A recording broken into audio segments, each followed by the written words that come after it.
tous et bienvenue sur ma chaîne de podcast du Cappuccino et des livres. Le temps d'un cappuccino, nous allons parler de livres et d'écriture, mais pas que.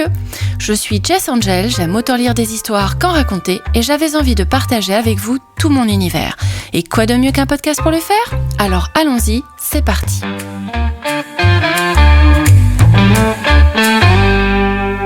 Nous allons commencer par la chronique lecture avec mon bilan du mois de janvier sur ma palle 2025, ma pile à lire. J'ai lu 6 livres qui ont été 6 chouettes lectures pour moi. Et j'ai commencé l'année avec le tome 1 du Murder Club du jeudi de Richard Osman, un cozy mystery qui se situe dans un village pour retraités en Angleterre, avec comme personnages principaux Elizabeth, Joyce, Ibrahim, Ron, Donna et Chris notamment. Le résumé ? Elizabeth, Joyce, Ibrahim et Ron frisent peut-être les 80 ans, mais ils en ont encore sous le capot. Et en dépit de leur carrière très différente, depuis le psychiatre jusqu'à l'ex-syndicaliste, sans compter la probable carrière d'espionne d'Elizabeth, un passe-temps insolite les unit, bien plus exotique qu'une partie de Scrabble. Tous les jeudis, le Quatuor s'attelle à de vieilles affaires de meurtres non résolus, bien décidé à en découvrir le fin mot là où la police a échoué. Aussi, lorsque l'associé du directeur de leur maison de retraite est retrouvé assassiné dans sa cuisine, les 4 acolytes y voient l'occasion d'exercer leur talent sur une affaire toute fraîche. En faisant jouer leur relation, ils parviennent à inclure dans l'enquête une policière dont ils ont récemment fait la connaissance, Donna de Freitas, par l'entremise de laquelle ils restent au courant de l'évolution du dossier. Bien décidé à résoudre le meurtre, ce gang d'enquêteurs plutôt atypiques tape sur ses méninges, bien entraînés et les moyens pas toujours très orthodoxe, à sa disposition pour découvrir l'identité du tueur. Un cozy crime, ou crazy crime, comme vous voulez, à la plume raffinée et à l'humour mordant, où l'on discute meurtre entre 2 tasses de thé et quelques scones. Alors pour mon avis, après un début de lecture un peu laborieux, le temps de m'habituer à la plume de l'auteur et de plonger dans son univers, j'ai finalement passé un très bon moment de lecture, vraiment très agréable. Se retrouver dans une maison de retraite aux côtés de 4 personnes âgées charmantes et issues de milieux variés a été un véritable délice. L'intrigue est habilement construite et l'écriture est telle que des événements apparemment anodins révèlent en réalité des significations importantes. J'ai adoré me perdre dans cette enquête palpitante et captivante. Elizabeth, la chef du Murder Club, sait toujours quoi faire et comment diriger ses compagnons vers la vérité. Sa détermination à découvrir ce qui se cache derrière les mystères la rend à la fois attachante et un petit peu trop contrôlante, un contraste finement exploré tout au long du roman. Les émotions contradictoires qu'elle suscite sont à la fois touchantes et intrigantes. Tout au long du roman, j'en suis venue à me demander quel type de métier elle exerçait pour être aussi audacieuse, et ce petit commentaire dans le résumé qui dit que peut-être elle a été une espionne, effectivement, certains éléments, certains indices peuvent nous y faire penser. Cependant, ayant lu Les détectives du Yorkshire de Julia Chapman avant ce livre, j'ai parfois eu l'impression de me retrouver à Bruncliffe, le lieu de l'action des détectives du Yorkshire, car certains éléments se recoupent, comme le directeur véreux du village de retraités, les ressources financières douteuses et les retraités qui jouent les détectives. Néanmoins, le cadre du Murder Club apporte une touche unique, car dans tout bon cozy mystery, ce sont des personnages ordinaires qui mènent l'enquête, tandis que les policiers les soutiennent dans leurs investigations. Et là, on est vraiment en plein dedans. Donc si vous appréciez ce type d'ambiance et les énigmes intrigantes, n'hésitez pas à plonger dans ce livre captivant qui a d'ailleurs été choisi en janvier 2024 par l'un des libraires de la Cube. Un excellent choix pour moi. C'était ma première box de la Cube que j'ai enfin pu découvrir 1 an après. Il était temps que je la lise.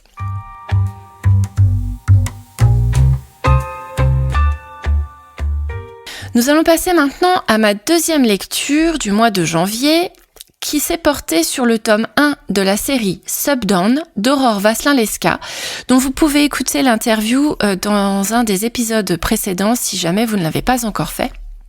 Donc Subdone, c'est une histoire de fantasy qui se situe dans Londres avec comme personnages principaux de très nombreux personnages principaux, mais là je vais vous donner ceux qu'on rencontre dans le tome 1 essentiellement. Il y a Ariane, Elliot, Noémie, Will, Evan, Gareth, Irina. En résumé, que feriez-vous si vous appreniez que vous étiez capable de créer des illusions ?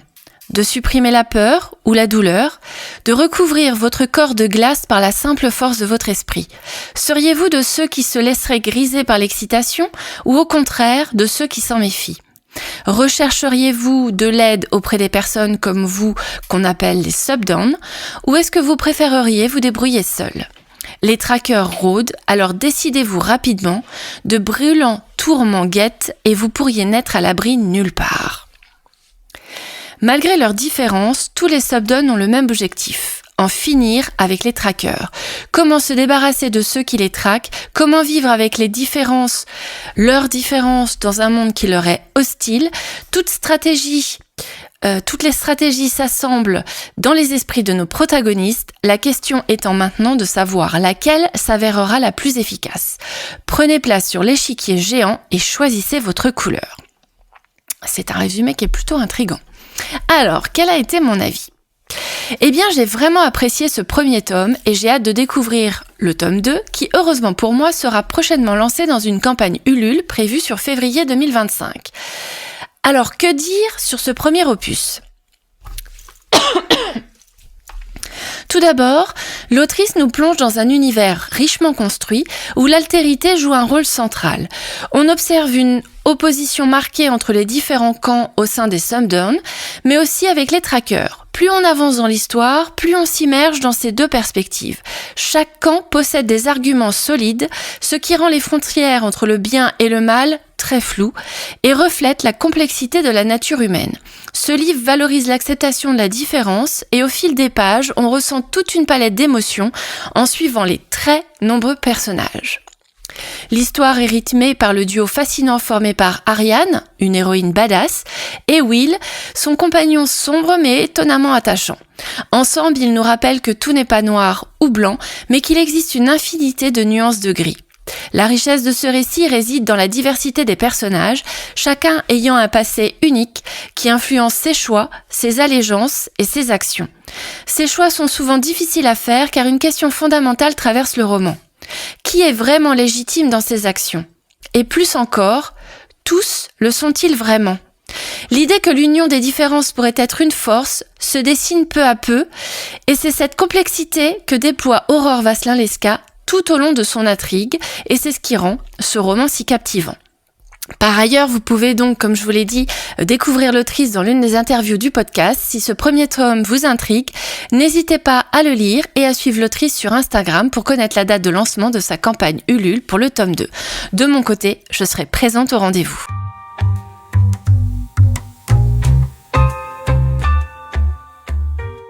Le troisième livre du mois de janvier s'appelle « Un fil à travers les nuages » de Anaïs Sorrentino.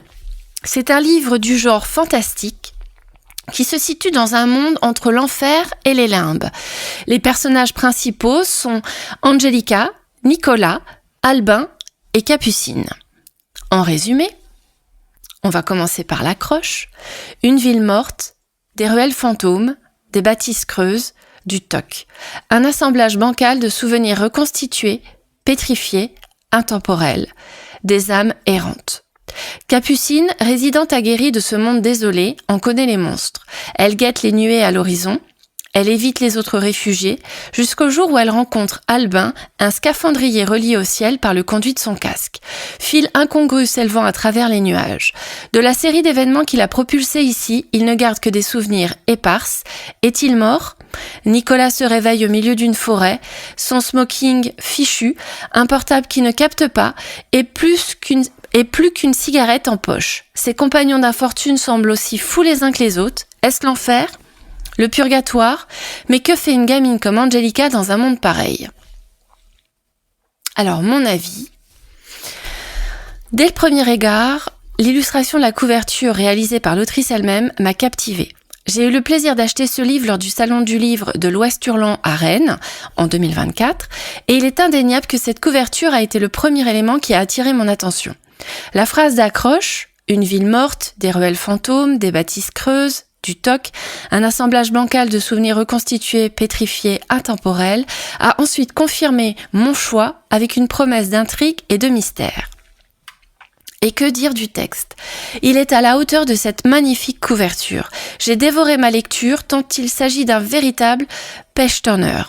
Les protagonistes se retrouvent constamment en grand danger et l'on suit leur parcours avec une avidité palpable, tout comme les monstrueux oiseaux qui les traquent. L'univers dépeint est à la fois dangereux et fascinant, où de nombreuses personnes se retrouvent piégées, leur unique objectif étant de survivre dans un monde aussi hostile qu'intrigant. Ce qui m'a particulièrement tenu en haleine, c'est cette question. Qui parviendra à s'en sortir ? Au-delà de l'action, le roman explore les relations profondes entre les personnages, révélant un éventail de personnalités humaines avec leurs défauts, leurs qualités et surtout leurs histoires. On s'interroge sur ce qui les retient prisonniers, tout en leur laissant une apparente liberté, avant d'être éventuellement capturés par des oiseaux. Qui sera le prochain ? Qui vivra le plus longtemps ? Et surtout, qu'est-ce que ce monde étrange et pourquoi s'y trouve-t-il ? Quelles circonstances ont conduit leur vie à prendre cette tournure horrifique ? Enfin, je ne peux que saluer la plume d'Anaïs Sorrentino. Elle a su trouver la voix et le ton de chacun de ses personnages, nous plongeant ainsi corps et âme dans leur univers. C'est une lecture que je recommande vivement à tous ceux qui aiment les récits captivants et les explorations psychologiques profondes.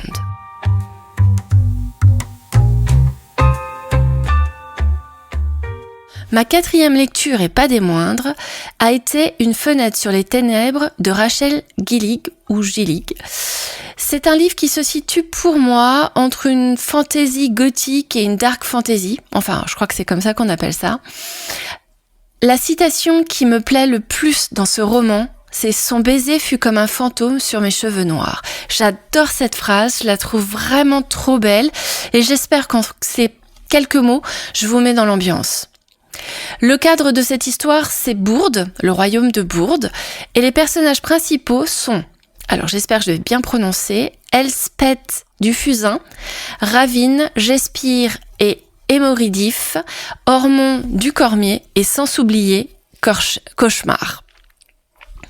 L'accroche, elle est importante.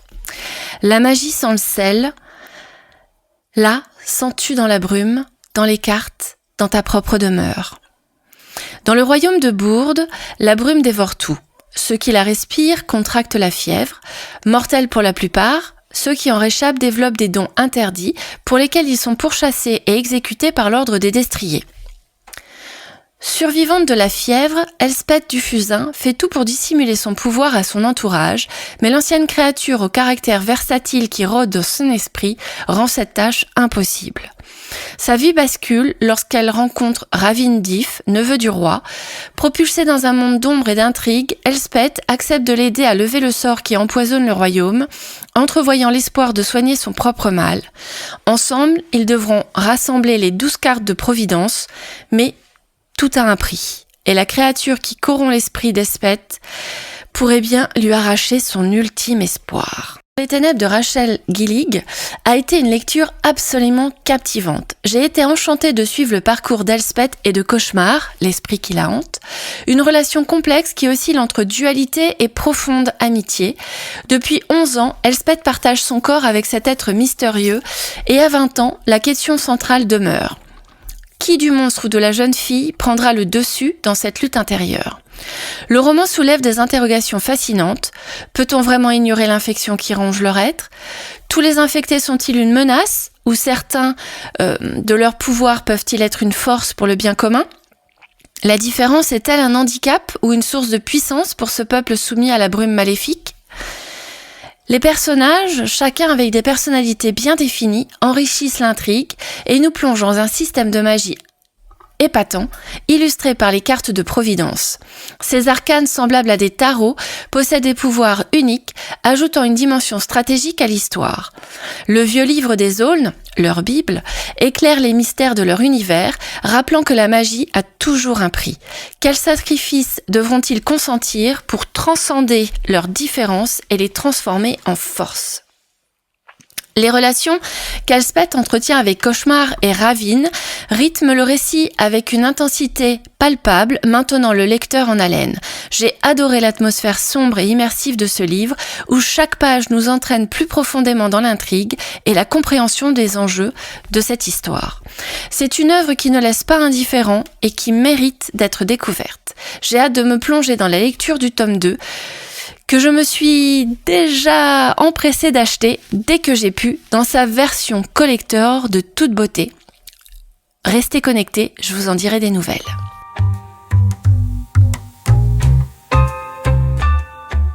Ma 5e lecture a été le livre Nettle and Bones de T. King Fisher, qui est un roman de genre fantastique qui se situe dans le royaume du port, enfin entre le royaume du port, le royaume du nord et le royaume de l'est. Les personnages principaux, en tout cas ceux qui apparaissent très rapidement dans l'histoire et sur qui toute l'histoire va tourner, c'est Mara, Dame Poussière, et il y en a d'autres, mais je vous laisserai les découvrir. En résumé, encore une accroche. Ce n'est pas le genre de conte de fées où la princesse épouse un prince, c'est celui où elle le tue. La jeune et timide Mara, dernière fille d'un souverain au royaume convoité, assiste impuissante au mariage de ses 2 sœurs avec le prince Vorling. Car après la mort mystérieuse de l'aînée, la cadette a dû la remplacer pour tenter de donner un héritier au triste sire. Quand Mara découvre l'ampleur de la cruauté de Vorling, elle ne peut demeurer simple spectatrice plus longtemps. Si elle veut sauver sa sœur et empêcher le sort funeste qui l'attend elle aussi, alors la princesse doit tuer le prince. Pour mener à bien son plan, il lui faudra recruter des alliés hauts en couleur, une sorcière capable de parler aux morts, et sa poule possédée par un démon, un honorable chevalier en disgrâce et une fée marraine particulièrement douée pour les malédictions. Alors pour mon avis, j'ai littéralement dévoré Nettle and Bone en un week-end et quel régal ce fut pour moi. Ce roman sous forme de conte gothique nous plonge dans l'histoire captivante d'une jeune princesse, Mara, déterminée à sauver sa sœur, Kanya, des griffes de son mari violent, le prince du royaume du Nord. Ce mariage censé apaiser les tensions entre leurs royaumes se transforme en un véritable cauchemar pour Kanya. Mara, avec une détermination sans faille, se lance dans une quête audacieuse sollicitant l'aide d'une sorcière. Ce qui suit est un enchaînement d'épreuves impossibles où elle rencontre des personnages fascinants, chacun apportant ses compétences uniques pour l'aider dans sa mission. L'intrigue est si addictive qu'on se retrouve à tourner les pages avec impatience, se demandant si Mara parviendra à surmonter tous les obstacles, d'autant plus que le prince est protégé par une marraine, qui veille jalousement sur la famille royale. Au-delà de la quête palpitante, le roman aborde des thèmes profonds et poignants, tels que les violences conjugales et les luttes que certaines femmes doivent endurer, notamment à travers le passage de Kanya, qui fait face à des grossesses difficiles et des fausses couches à répétition. Mara, en plus de son propre combat, s'inquiète sincèrement pour sa sœur et met tout en œuvre pour la libérer de cette situation tragique. Mais attention! Le chemin de Mara est semé d'embûches et les obstacles s'accumulent à chaque tournant. Pour découvrir si elle réussira dans sa quête, je vous invite à plonger dans ce roman sombre et envoûtant. Certains passages sont si immersifs qu'ils vous plongeront, parce qu'ils m'ont plongé directement dans l'ambiance mystérieuse et bien construite de cet univers. N'hésitez pas à vous laisser porter par cette histoire captivante.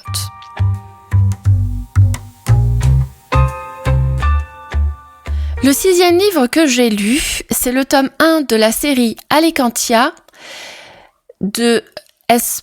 Hall, publié aux éditions Un phare dans la nuit, avec qui je suis partenaire cette année pour 2025.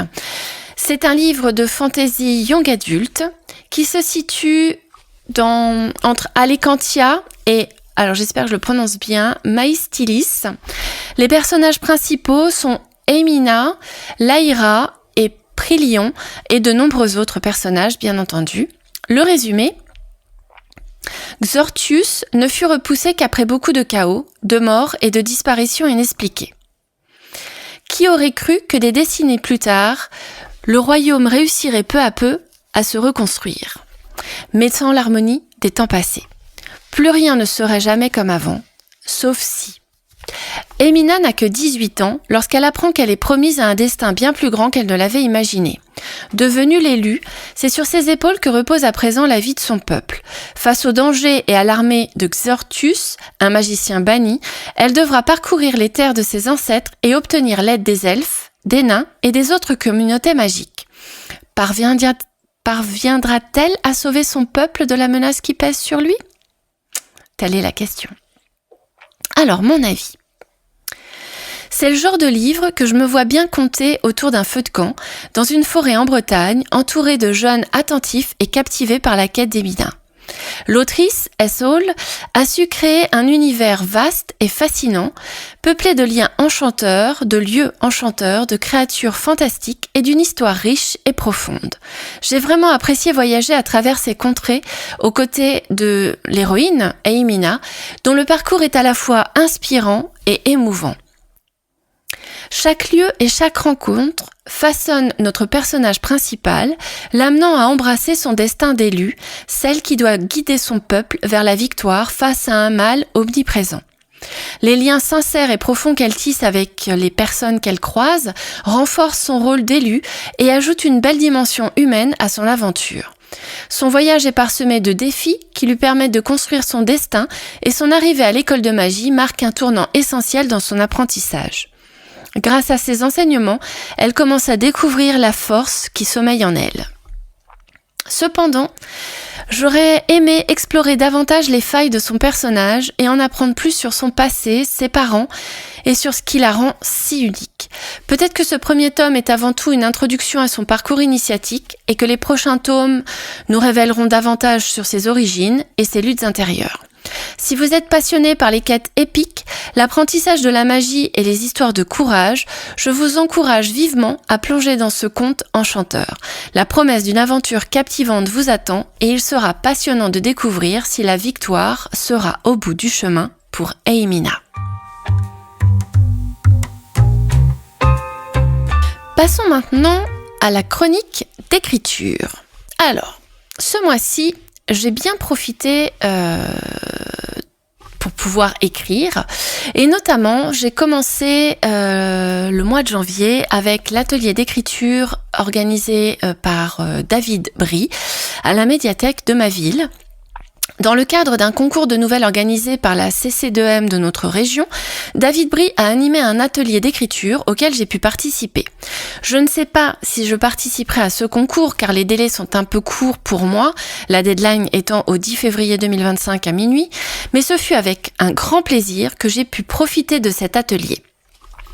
Le thème du concours est « Dans ma bibliothèque, il y a » et fait suite au lancement par le ministère de la Culture des premières journées dédiées aux bibliothèques, Bibli en folie, et c'est donc tout naturellement que ce thème a été utilisé pour notre atelier d'écriture. Cet atelier s'est composé de plusieurs exercices, dont le premier était d'écrire quelques lignes sur notre livre préféré en indiquant pourquoi ce livre faisait écho en nous, ce qui correspondait au thème choisi par notre épisode du Book Club du mois de janvier 2025, soit dit en passant. Pour ceux qui ne l'ont pas encore écouté, qu'attendez-vous ? Et j'ai donc parlé du roman de Pierre Véry, Les Disparus de Saint-Agile. Le deuxième exercice nous demandait, en une quinzaine de lignes, d'imaginer notre bibliothèque idéale et de la décrire visuellement avec des détails relatifs à l'odeur, le toucher, la vue, la lumière, le bruit, entre autres, et sur son organisation et les objets qui la décorent. J'avais bien commencé, mais je suis partie très vite sur la description de mes émotions ou des sensations, plutôt que sur de la description visuelle pure et dure qui était l'objet de l'exercice. David Brie m'a d'ailleurs donné quelques conseils que je me suis empressée d'utiliser dans le troisième exercice. Celui-ci consistait en plusieurs étapes. La première étape, écrire sur des petits papiers 3 mots évoquant le mystère, de les plier en 4 et de les mettre dans une pioche. La deuxième étape, écrire un texte d'une quinzaine de lignes où l'on décrirait un livre inconnu dans notre bibliothèque et de raconter ce qu'on y trouverait dedans. La troisième étape, portait sur la contrainte qui était d'utiliser justement ces 3 mots piochés et je suis tombée sur les mots Paris, comme la ville de Paris, création et curiosité. C'est inspirant, vous ne trouvez pas ? La quatrième et dernière étape était de choisir une phrase dans notre texte qui prenait du sens pour nous et d'expliquer pourquoi. Seriez-vous intéressé par mes 2 textes ? Bon, dans tous les cas, si je vous les lis, vous n'aurez pas tellement eu le choix. Désolée, c'est mon épisode après tout. Cependant, j'ai bien envie de vous les partager. Alors, installez-vous bien parce que les voici. Donc je vous rappelle que le premier texte portait donc sur imaginer notre bibliothèque idéale et la décrire visuellement avec aussi des détails relatifs à l'odeur, le toucher, la vue, la lumière, etc. Alors, je vais vous lire donc le petit texte que j'ai écrit. L'odeur.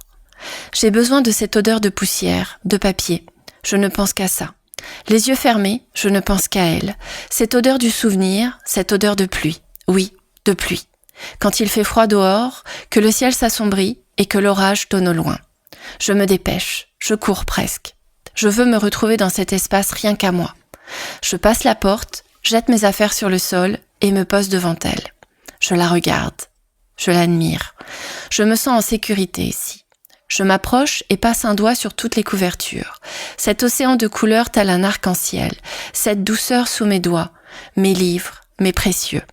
Face à chaque couverture, je caresse le livre et en quelques secondes, je replonge dans son univers. Des champs de bataille aux champs de fleurs, je m'évade. Je retrouve mes vieux comparses et autour d'un feu de bois crépitant, j'écoute leurs histoires et je me sens libre. Voilà mon premier petit texte.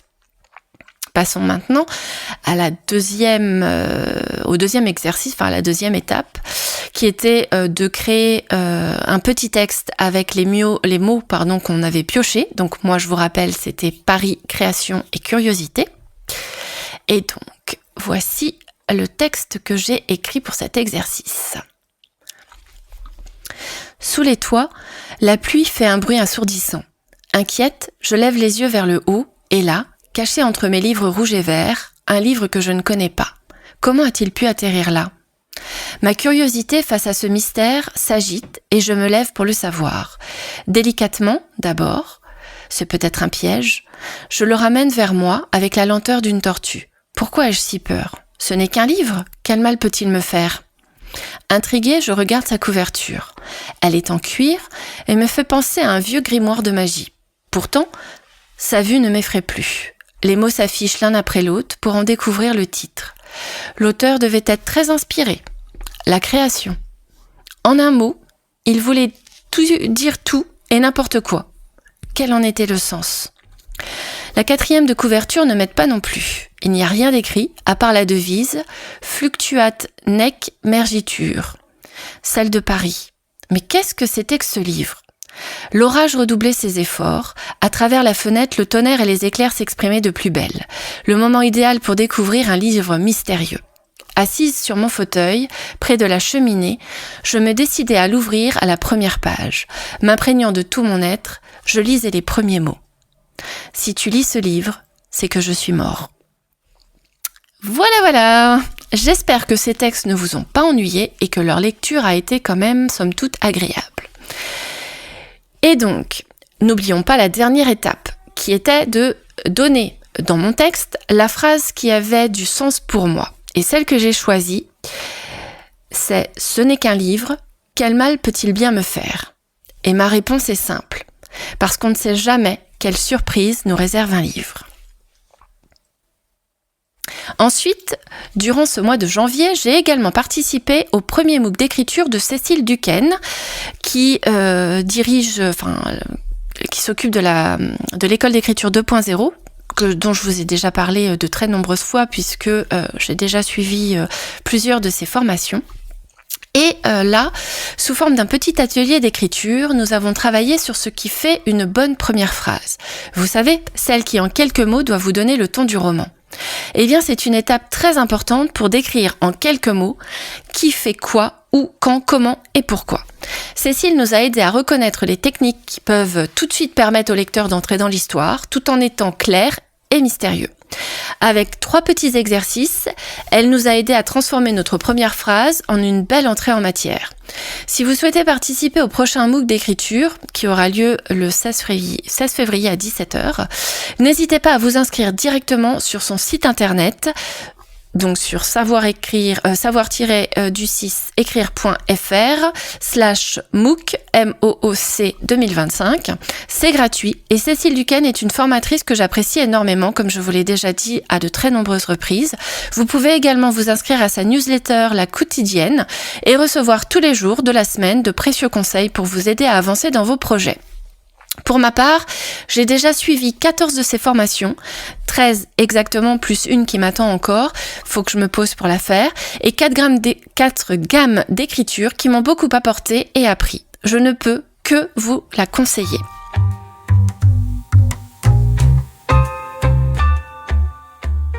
Maintenant, nous allons passer à notre chronique, mais pas que. Alors, au mois de janvier, qu'est-ce que j'ai fait d'autre ? Eh bien, j'ai participé au challenge Boostacom d'auteurs organisé par l'agence La Plumerie. Commençons tout d'abord par présenter cette agence de La Plumerie. Alors, c'est une agence éditoriale qui aide les auteurs à faire de leur projet d'écriture un succès. Les fondatrices sont Marie-Ève Flory, autrice et consultante en communication, édition et écriture, que j'ai interviewée sur son métier d'autrice et dont je vous ai également déjà parlé dans un autre épisode concernant son podcast Parole de Plume, et je vous avais également donné mon avis sur sa duologie Les héritiers du solstice. Et l'autre fondatrice, c'est Andy Wu, qui est autrice, consultante en marketing et édition, que j'ai découverte et rencontrée virtuellement la première fois dans le challenge 3 jours pour démarrer l'écriture, organisé par Margot de Seine, dont je vous ai parlé récemment dans un autre épisode. Leur domaine de travail recouvre donc le marketing et la communication, où elles font profiter de leur expertise pour rendre nos livres visibles sur le plan médiatique et lui assurer le succès qu'ils méritent. Vous pouvez retrouver leurs prestations sur leur site internet agence-la-plumerie.com. Et maintenant, je vais passer un petit peu à l'explication, ou en tout cas vous raconter ce que j'ai fait durant ce challenge qui a été organisé entre le 13 janvier 2025 et le 26 janvier 2025, auquel j'ai donc bien sûr participé. Alors en quoi ça consistait ? Alors on avait une leçon par jour avec un exercice à rendre chaque jour, et ce ne fut vraiment pas une mince affaire.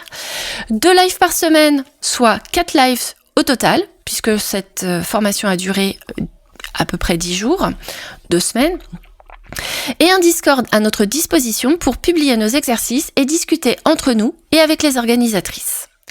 On a abordé différents thèmes, comme définir ce dont on veut parler et qui on est, avec qu'est-ce que sont les piliers de communication et la ligne éditoriale, comment se présenter sur Instagram, identifier son persona ou son lecteur idéal. On a également travaillé sur l'apprentissage de Canva. Donc c'est un logiciel de création, de publication en tout genre que j'utilise moi notamment pour faire mes publications, et c'est la partie de ce challenge que j'ai le plus appréciée parce que ça m'a permis de faire éclater ma créativité. On nous a demandé comme exercice par exemple de créer la couverture rêvée pour notre roman ou de créer un mood board pour notre histoire.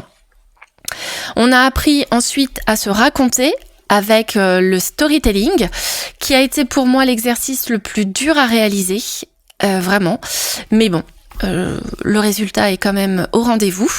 Nous avons également appris à partager et créer du lien avec nos abonnés, comme l'importance du partage des interactions sur Instagram, les publications collaboratives, apprendre à interagir avec nos abonnés grâce à des stories sur Instagram, des questions, des sondages, etc.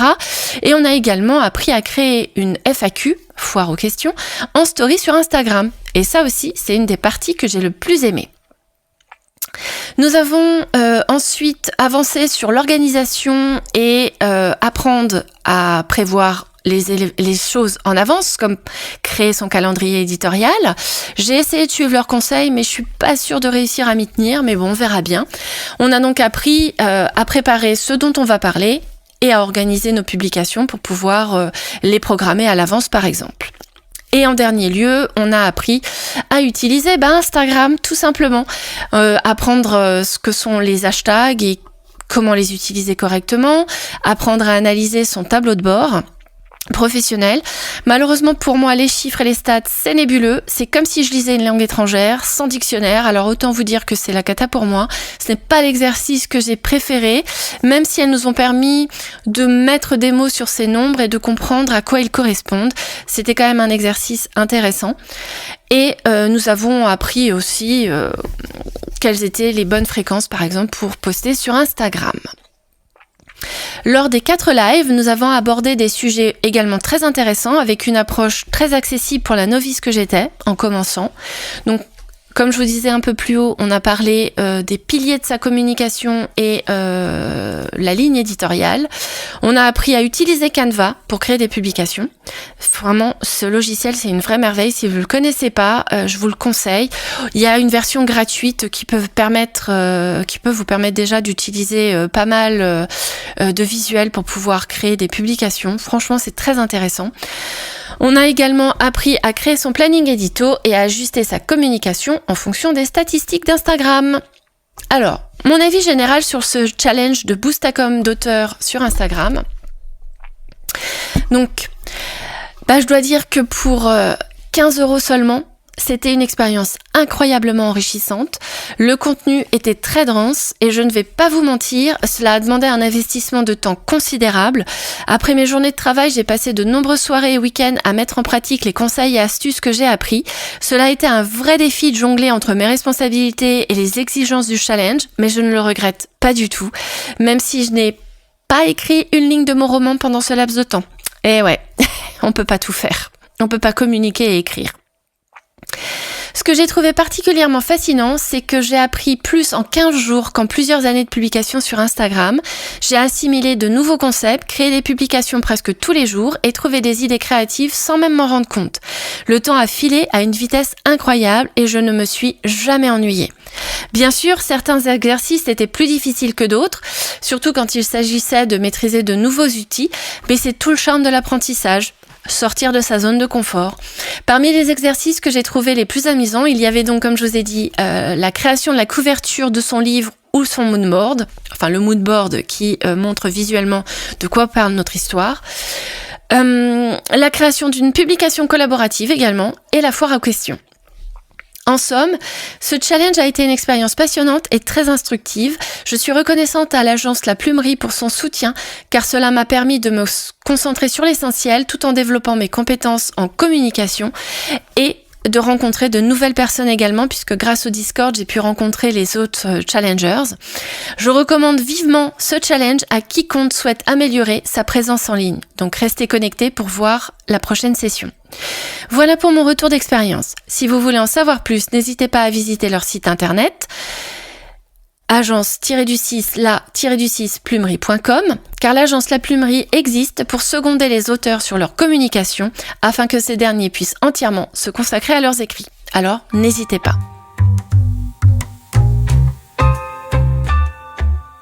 Passons maintenant à la dernière chronique du jour avec le phénomène des best-sellers. Qu'est-ce que c'est et qu'est-ce que cela dit de nous ?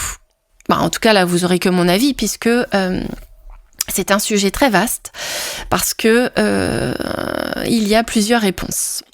Alors, d'abord, commençons par ce que veut dire le thème best-seller. Eh bien, ça désigne des livres qui se vendent en très grande quantité, souvent en raison de leur popularité. Ce phénomène peut révéler beaucoup sur nos goûts littéraires, refléter les tendances culturelles, les préoccupations sociétales ou les modes passagères.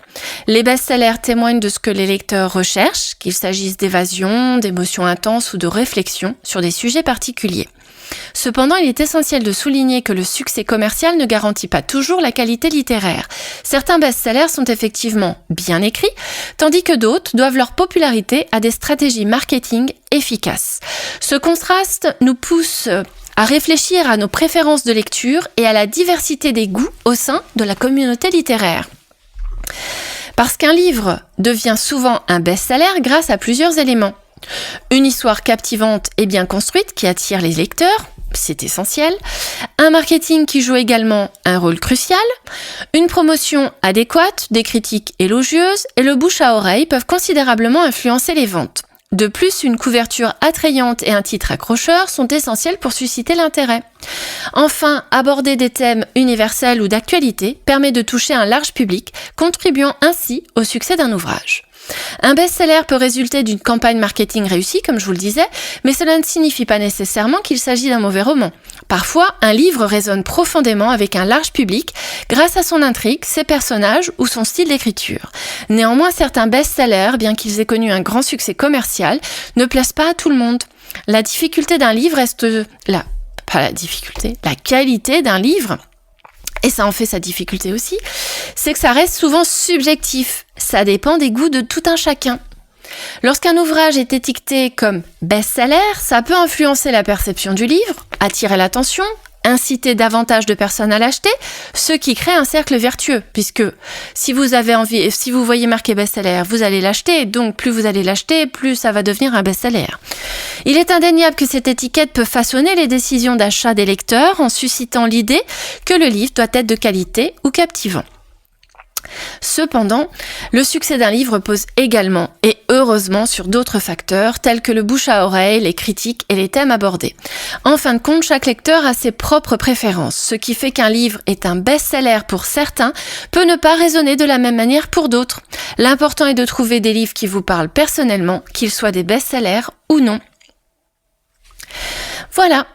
Vous pouvez également me laisser vos commentaires avec vos propres questions ou me partager l'avis que vous avez sur cette question du phénomène des best-sellers. N'hésitez surtout pas à m'écrire à ducappuccinoetdesLivres@gmail.com. Donc, nous avons abordé ce mois-ci la chronique de lecture de mes 6 romans lus, la chronique d'écriture avec l'atelier d'écriture auquel j'ai participé grâce à la médiathèque de ma ville avec David Brie et le premier MOOC de Cécile Duquesne, la chronique mais pas que sur mes 15 jours de challenge pour booster ma com sur Instagram et pour finir, la petite question du jour sur ce qu'est un best-seller et l'influence que cela peut avoir sur nos choix. Et voilà, ce nouvel épisode de podcast est fini. J'espère que cela vous a plu et que vous avez fait le plein de découvertes pour compléter vos wishlists de livres ou de séries à regarder. Bon, là, je vais pas vraiment parler de séries aujourd'hui, plutôt de livres. Mais bon, complétez vos wishlists, c'est ce qui motive mes épisodes. Bon, si vous êtes resté jusqu'à la fin, n'hésitez pas à vous abonner pour avoir le prochain épisode dès sa sortie, à liker et à partager. Et si vous le souhaitez, vous pouvez me suivre sur ma page Instagram @jess-8angel et vous pouvez m'écrire, comme je vous le disais, à ducappuccinoetdesLivres tout attaché @gmail.com que j'ai créé pour mieux partager avec vous. Alors n'hésitez plus. Vous pouvez également vous inscrire à la newsletter en vous rendant sur le site d'hébergement du podcast. En cliquant simplement sur s'abonner, je vous y annonce l'arrivée des nouveaux épisodes et des sujets du mois abordés dans les grandes lignes. Avant de vous quitter, jusqu'au prochain épisode, je ne suis pas encore partie, je tenais à remercier chaleureusement mon amoureux pour tout le temps passé et son investissement dans la réalisation de qualité de mes épisodes de podcast. Merci pour ton aide et ton soutien indéfectible. Merci. Et chers auditeurs, merci pour votre écoute et à très vite pour la suite.